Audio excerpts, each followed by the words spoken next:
इसीलिए मुझे कहना पड़ा कि आप गोवर्धन मांझी जी के गुट के हैं क्या? देखिए, लगाव तो विशेष रहता है। उनकी जो प्रशासनिक पकड़ है और उनके जो एक त्वरित निदान करने की, समस्या को त्वरित निदान करने की जो कला है, योगी जी बातों को गोल गोल मत घुमाइए ना, बोल दीजिए ना मैं उनके गुट का हूं करके, बातों को क्यों गोल गोल घुमा रहे हैं? मैं बता रहा हूं। देखिए, मैं पहले ही बताया कि मैं एक संगठन के व्यक्ति रहा हूं, इसलिए मैं जो मेरी बातें हैं वो आप बहुत अच्छे से समझ सकते हैं। मुझे बहुत अच्छे लगते हैं, एक अच्छे नेता हैं। मुझे लगाव लगाव आपको किस नेता से सबसे ज्यादा है? देखिए, मुझे लगाव अगर देखा जाए इस परिदृश्य में, तो मुझे जो जनहितैषी के कार्य में ज्यादा सक्रिय रहते हैं। कौन कौन सक्रिय रहता है? आप बहुत अच्छे से समझ रहे हैं। आप नहीं बताइए योगी जी, मैं कुछ नहीं समझ रहा योगी जी। यहाँ मुझे दर्शकों को समझाना है, दर्शकों को बताना है, कौन सक्रिय रहता है बताइए कोई।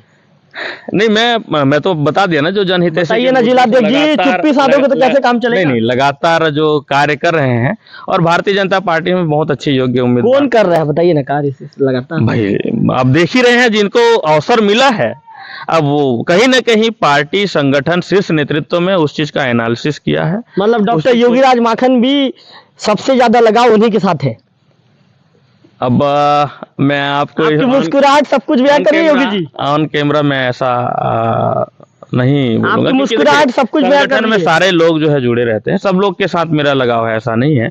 परंतु एक विशेष लगाव उनको, जो मेरे समस्याओं के जो समाधान करते हैं और मेरे बारे में जिस तरह से धारणा रखते हैं, एक व्यक्तिगत पर्सनल मेरा उनसे बहुत ज़्यादा अटैचमेंट है। बहुत एक, मैं आपको खुले तौर पे बोलता हूँ, मेरे हर बारीक की समस्याओं को बहुत अच्छे से सुनते हैं और उसका हल करने की कोशिश करते हैं।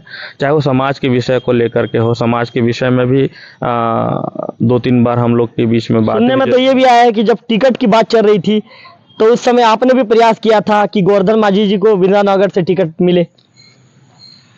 अब लोग चर्चा करते हैं योगी जी। नहीं, वो तो अगर कहीं ना कहीं अगर देखा जाए तो सब चीज़ें जो है स्थिति परिस्थिति के अनुरूप जो है बहुत सारे एनालिसिस होते हैं। एनालिसिस आपने किस लिए प्रयास किया था? आप एक युवा मोर्चा के प्रमुख है योगी जी। मैं आपको बता रहा हूँ, समस्या, क्षेत्र की परिस्थिति और राजनीतिक विश्लेषक की, कैंडिडेट की कैपेसिटी, ये महत्वपूर्ण होते हैं। कहीं पर हमको जब पूछा जाता है तो हम ऐसी स्थिति में कौन बेहतर प्रत्याशी हो जाए, और इन लोगों के साथ अगर इनका फाइट हो तो कौन ज़्यादा अच्छे से मुकाबला से लड़ सकते हैं। और निश्चित तौर पे बहुत दफ़ा मैंने एनालिसिस किया है इस चीज़ को, जब शीर्ष नेतृत्व और बहुत सारे लोग मेरे से सवाल पूछे, मेरे से जानकारी लिए, तो मैंने ऐसा सारे चीज़ों में जो जहाँ जहाँ पर उनकी उपयोगिता बहुत अच्छी रही, उनका नाम वहाँ पर लिया गया। मतलब आपने शीर्ष नेतृत्व को ये आपने शीर्ष नेतृत्व से ये कह दिया कि गोवर्धन मांझी जी को टिकट मिलना चाहिए। मैं आपको डायरेक्टली योगी जी हमारे हमारे क्षेत्र की जनता सिंपल भाषा में जानना चाहती है योगी जी, वो राजनीतिक बातों में उन्हें ना घुमाइए, सिंपल बातों में हमें क्षेत्र की जनता जानना चाहती है। देखिए, मैं आपको सच बात बता रहा हूँ, संगठन की कोई मर्यादाएं होते हैं। हमारे संगठन जो है एक मर्यादाओं पे टिका हुआ है। हम लोग बहुत सारे लोग हैं जो सबके सपोर्टर हैं, एक दूसरे के सपोर्टर। योगी जी आपने तो हमारे चौथे सवाल पर खुलकर हंस के बकायदा कह भी दिया कि मैं उनका करीबी हूँ, मेरा लगाव है। योगी जी सुनिए ना, मेरी बात सुनिए ना। आपने मुस्कुरा कर कह दिया मेरा उनसे लगाव है, मैं सामाजिक मुद्दों पर बात करता हूँ, घरेलू मुद्दों पर बात करता हूँ, अपनी परेशानी शेयर करता हूँ। योगी जी आप फिर उसके बाद दूसरे सवाल पर अब ये कहते हैं कि जब ऊपर स्तर पे, संगठन स्तर पे बातचीत हुई तो जहां जहां मुझसे पूछा गया मैंने उनकी उपयोगिता को लेकर कह दिया। उसके बाद योगी जी आप बातों को घुमाने की भी कोशिश करते हैं। नहीं, घुमाने वाली बात नहीं है रवि जी, आप बहुत अच्छे से स्पष्ट समझ रहे हैं, पर आप मेरे मुख से डायरेक्टली पूछना चाह रहे हैं। पहले भी इंटरव्यू में आपने पहले ये आरोप लगाया है, और कहीं ना कहीं अगर आपके कानों तक ये बात पहुंची है तो आरोप आप लगा रहे हैं तो सत्यता भी हो सकती है। लेकिन मैं एक संगठन के मुख्य धारा से जुड़े हुए व्यक्ति हूं, और संगठन में सबको लेकर के चलना होता है। मैं किसी का दिल दुखाने वाली बात नहीं कहूँगा। आरोप और व्यक्तिगत संबंध को लेकर के बहुत सारे आक्षेप लगते ही हैं। मेरा व्यक्तिगत संबंध बहुत अच्छा है। आरोप, मांझी जी को टिकट मिला है तो आप बहुत खुश हैं? आप? हाँ, हम सब खुश हैं, बहुत खुश हैं, बहुत ज्यादा ना, बहुत ज्यादा खुश हैं। और हम लोग चाहते हैं कि Bharatiya Janata party, sitting MLA का टिकट काट दिया गया महोदय, फिर उसका पूर्व विधायक को दे दिया गया, उसमें आप खुश हैं? आप? नहीं, ऐसा नहीं है। क्या सिटिंग एमएलए का टिकट काटे हैं तो उससे पहले मांझी जी विधायक नहीं थे क्या? तब मांझी जी का टिकट काट करके सिटिंग एमएलए को दिया गया था, तब उनको भी वो पीड़ा हुई। देखिए, राजनीति ऐसा है कि जहां पार्टी को सबसे ज्यादा लाभ जीत अर्जित हो सकता है, उन संभावनाओं को तलाश करके टिकट दिया गया है। शीर्ष नेतृत्व को लगा, सर्वे में जो आंकड़े आए, शीर्ष नेतृत्व में सर्वे में जो बातें आई, वो खुल करके सामने उनके सामने रखा होगा और वो विषय रहा होगा। हम तो जहां जहां हमसे उपयोगिता साबित हुई, हम लोग बात हुई, वो हमने बताया। पर हमारे से बड़ा बल्क होता है, बहुत जगह, मतलब इतने मंडल हैं, इतनी कार्यकर्ता हैं, सब लोग से राय जानी जाती है, पूछी जाती है। तो सबका अगर समग्र एनालिसिस करके निकाला जाए तो उस विषय को लेकर के शीर्ष नेतृत्व में जो निर्णय लिया है वो सर्वमान्य है। हम कार्यकर्ता हैं, उनके लिए झंडा उठाएंगे, बैनर लगाएंगे, प्रचार में जाएंगे, दिन रात मेहनत करेंगे। अच्छा डॉक्टर साहब, एक सवाल का जवाब दे दीजिए। आप युवा मोर्चा के प्रमुख हैं, जिलाध्यक्ष हैं, आपके विधायक ने प्रचार से दूरी बना ली है, तो क्या डॉक्टर योगीराज माखन कश्यप विधायक जी को मनाने जाएंगे या कहेंगे क्या कि महोदय अब जितना हो गया, सब चीजों को भूल जाइए, अब प्रचार के मैदान में वापस लौट आइए, ऐसा आप कहेंगे जाके? बिल्कुल, मेरे से जितना हो सक रहा है, मैं आपको स्पष्ट, आप तो विधायक जी की बात कर रहे हैं, मेरे से जितना हो सक रहा है, चाहे जितने लोग रुष्ट हैं, मैं उन सब से बात कर रहा हूं। मैं खुल के बोल रहा हूं, आपके चैनल के माध्यम से मैं खुल के बोल रहा हूं। विधायक जी से चर्चा किया? मैंने अभी तक विधायक जी से बात नहीं किया है। तो और कौन कौन रुष्ट है? आप योगी जी, आप खुद कह रहे हैं कि जो जो रुष्ट है मैं उनसे चर्चा कर रहा हूं। कौन कौन रुष्ट है योगी जी, और आपने किस किस से चर्चा किया है, थोड़ा सा विस्तार में बता दीजिए। नहीं, मैं इस बातों को मैं विस्तार से मैं कैमरे के सामने नहीं बोलूंगा। और दूसरी क्यों नहीं बताएंगे योगी जी? नहीं, एक्चुअली क्या है, भारतीय जनता पार्टी नहीं चाहती कि डिस्प्यूट हो। कार्यकर्ता, पदाधिकारी सब एक हैं। हमारा जो नेता है, ओरिजिनल नेता कमल की छाप है, कमल का फूल है। यशस्वी प्रधानमंत्री जी के नेतृत्व में हम बिंद्रा नवागढ़ न सही पूरे, थोड़ा सा रोकना चाहूंगा आपको। बताइए। हमको बार बार फोन करते थे कि डॉक्टर योगीराज भी लीजिए, हम उन्हें देखना चाहते हैं। और योगी जी, आप बातों को यहाँ पे छुपा रहे हैं कि कौन रुष्ट था, किससे आपकी चर्चा हुई। लोग तो योगी जी ये भी जानना चाहते हैं योगी जी कि कौन रुष्ट था हमारे कैमरे के माध्यम से। तो बता दीजिए ना महोदय, जब बात कर रहे हैं, जब इंटरव्यू में आपका ले रहा हूं तो खुल के बोल दीजिए। ऐसा नहीं है रवि भाई, मैंने आपको पहले भी बताया कि जब प्रत्याशियों की चलिए योगी जी, एक दो नाम बता दीजिए। नहीं, मैं नाम तो नहीं बताऊंगा रवि भैया। मैं क्या चर्चा हुई है तो बता दीजिए। मैंने यही बोला कि जो हो गया सो हो गया, आगे की हमको सोचना है और दिन रात मेहनत करना है। हम सब एक हैं और ये अवसर आपका नहीं रहा तो नेक्स्ट अवसर भी सब लोग को मिलेगा और हम सबका ही है। आप नाराजगी जो भी होगा मन में वो सब छोड़ करके हम सबको, देखिए हमारे पार्टी में बहुत सारे लोग ऐसे हैं जो कोई चीजें को सोच करके चलते हैं। योगी जी हमारे पास सवाल बहुत सारे हैं, समय कम है, थोड़ा सा सवाल जल्दी पूछूंगा। योगी जी, आपने कुछ देर पहले आप ही के सवाल से, आप ही का जो उत्तर था उससे मैं सवाल बना के आपसे पूछूंगा। आपने कुछ देर पहले कहा कि पार्टी ने सबसे ज्यादा योग्य व्यक्ति को मौका दिया है, तो क्या योगी जी आपके पार्टी की नजर में डमरुधर पुजारी जी योग्य उम्मीदवार नहीं थे? नहीं, एक्चुअली क्या है, मैं आपको जवाब दे रहा हूँ। मैं जहाँ तक के क्षेत्र का भ्रमण किया हूँ, देखा हूँ, जानता हूँ, जिस तरह से पुजारी जी के अभी लास्ट 4-5 साल के जो कार्यकाल गुजरा है, एक्चुअली थोड़ा सा कांग्रेस सरकार ने इनको जो काम इन्होंने लेकर के गया जनता की मांग के आधार पे, वो काम स्वीकृत नहीं हो पाए। तो जनता को क्या लगा कि भाई पुजारी जी हमारे काम नहीं कर रहे हैं, पर वास्तविकता से जनता कोसों दूर रही और ऐसी स्थिति में जनता में थोड़ा सा एक रुष्टता आई और एक रुझान अलग बने।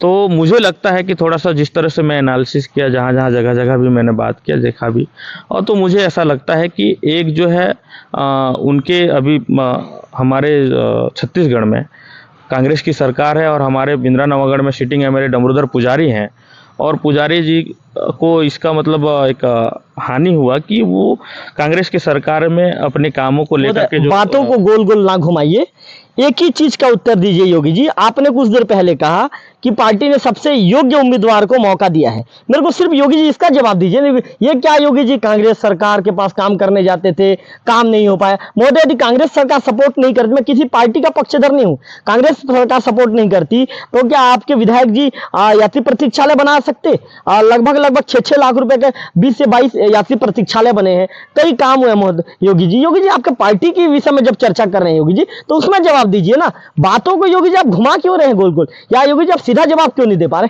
मैंने आपसे ये पूछा, आपने कहा था कि सबसे योग्य उम्मीदवार को मौका दिया गया, तो आखिर महोदय ये बताइए, क्या पुजारी जी आपके नजर में सबसे योग्य उम्मीदवार नहीं थे? रवि जी, अगर मान लो परसेंट की बात किया जाए तो योग्य उम्मीदवार ऐसा कुछ होता नहीं है। मैं आपको बता रहा हूँ, आपने अभी खुद तो कल कहा था। मैं आपको बता रहा हूँ, योग्यता तो सर्वे के अनुसार से साबित हुई है ना भाई, लोगों की फीडबैक से साबित, कार्यकर्ता से पूछा गया, आम जनता से पूछा गया, जो उनके अनुरूप जो बातें आई सामने उससे आपने योग्यता बनाए। तो कहीं ना कहीं कम रहा होगा तभी उनको परसेंटेज ज्यादा मिला, और जब परसेंटेज ज्यादा मिला या फिर उनको ज्यादा सर्वे में अच्छे नाम आए तो उसके हिसाब से उनको कैंडिडेट चुना गया। तो कहीं ना कहीं यही चीजें देखने को मिला, जनता भी ये बातें बताई होगी, कार्यकर्ता में भी बहुत सारी चीजें ऐसा हुआ होगा। मैं तो डायरेक्टली किसी के ऊपर ऐसा नहीं बोल सकता, और पर यह है कि भारतीय जनता पार्टी ने हर संभव इस क्षेत्र के जनता के लिए अच्छे से अच्छे निर्माण कार्य हो, चाहे इंफ्रास्ट्रक्चर हो, चाहे सुविधाएं की बात हो, चाहे कॉलेज के हो, चाहे रोड के लिए हो, हमने प्रयास किया है। महोदय आप कहाँ विकास की बात करते हैं महोदय, आप कहाँ इंफ्रास्ट्रक्चर की बात करते हैं? बेलाट नाला आज 15 साल से नहीं बन पाया।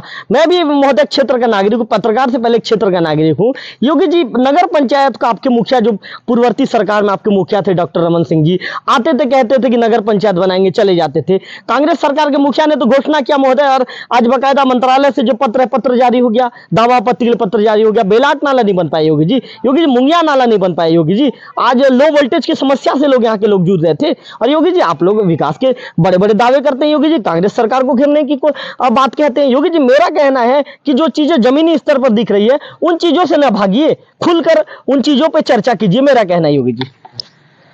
निश्चित तौर पे मैं बोलूंगा रवि भाई, आपने पिछले दिनों में देखा होगा, सुपेबेड़ा में अभी रिसेंटली में एक ई के माध्यम से जल जीवन मिशन, जो केंद्रीय गवर्नमेंट की योजना है, उसके माध्यम से वाटर सप्लाई, शुद्ध जल, पेयजल उपलब्ध कराने की 15-20 गांव की व्यवस्था बनाई। तो कांग्रेस सरकार के समय हुआ? नहीं, कांग्रेस सरकार की क्या है भाई, भारतीय जनता पार्टी यशस्वी प्रधानमंत्री जी के नेतृत्व में उन्होंने एक योजना लॉन्च किया, जल जीवन मिशन, जेजीएम जिसको हम कहते हैं। उसमें प्रत्येक व्यक्ति को शुद्ध पेयजल पानी व्यवस्था कराना। जानकारी भी बता दूं, वो जल आवर्धन योजना के तहत हो रहा है योगी जी? नहीं, जल आवर्धन योजना के तहत हो रहा था, उसको जेजीएम में कन्वर्ट कर दिया गया है।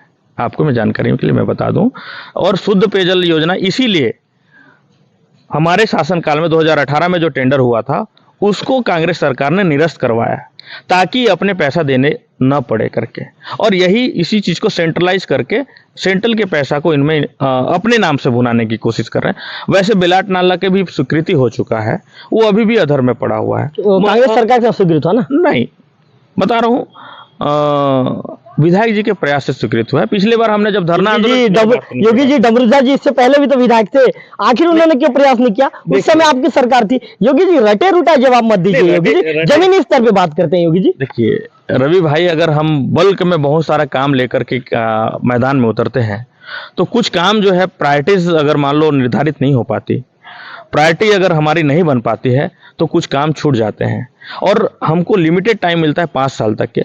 बहुत सारे जब काम होने होते हैं और 5 साल में कुछ काम प्रायोरिटी बेस पे नहीं हो पाई, छूट जाते हैं। जैसे अब मैं बता रहा हूँ सेनमुड़ा का सेतु निर्माण, जो पुल बन रहा है, पिछले लोकसभा में ये बातें बहुत आया था और क्षेत्र के लोग जो है बहिष्कार की बात कहे थे, पर उसके बाद कांग्रेस सरकार ने आई, 4 साल निकल गया, अभी तक के वैसे पड़ा हुआ है। हमने लगातार उस विषय को लेकर के आंदोलन किया। विपक्ष में तो विरोध क्यों नहीं किए?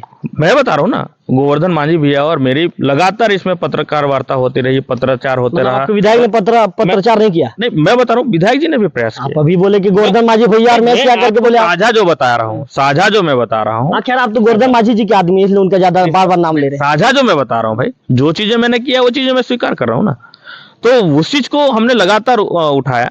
आज भी ये स्थिति है। मैंने पिछले महीने PMGYS में भी बात किया था इस विषय को लेकर के, पर ठेकेदार परिवर्तन कर दिए, ठेकेदार के ढूलमुल रवैया का नतीजा ये देखने को मिला।